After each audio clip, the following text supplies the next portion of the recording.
নমস্কার। আজকে আমি একটি আবেদন নিয়ে এসেছি। সাম্য, সে সম্পর্কে আমার নাতি হয়। তো সে একটি বিশ্বের বিরলতম রোগ SMA type 1 spinal muscular atrophy এই রোগে আক্রান্ত।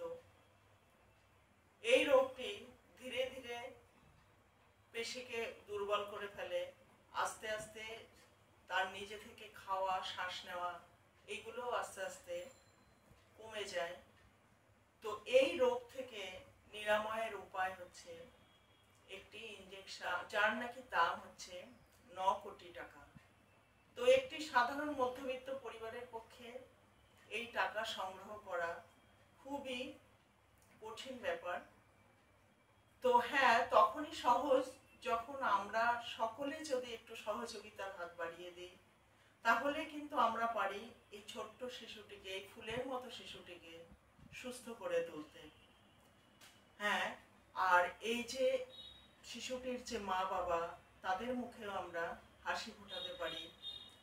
তো বন্ধুরা, আমার এই ভিডিওটা সবাই একটু যতটা সম্ভব শেয়ার করে দেবে এবং নিজেদের যতটুকু সম্ভব, যতটুকু সামর্থ্য একটু সাহায্যের হাত বাড়িয়ে দেবে।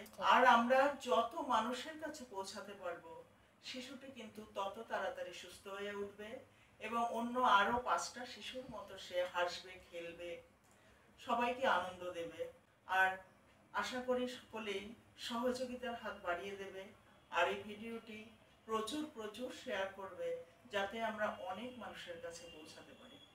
তো বন্ধুরা, আমি স্ক্রিনে যে লিঙ্কটি দিয়ে দিয়েছি, ওই লিঙ্কে গিয়ে তোমাদের যতটা সম্ভব, যতটা তোমরা দিতে পারবে, সেই অনুযায়ী তোমরা সহযোগিতা করবে, সাহায্যের হাত বাড়িয়ে দেবে। এবং এখানে শিশুটির মা প্রমা দেব, তারও অ্যাকাউন্ট নাম্বার দেওয়া রয়েছে। তোমরা সেখানে গিয়েও কিন্তু যতটা সম্ভব সাহায্য করতে পারো, তাহলে শিশুটি কিন্তু খুব তাড়াতাড়ি আমাদের মধ্যে সুস্থ হয়ে উঠবে, আরো 5টা শিশুর মতো। ধন্যবাদ।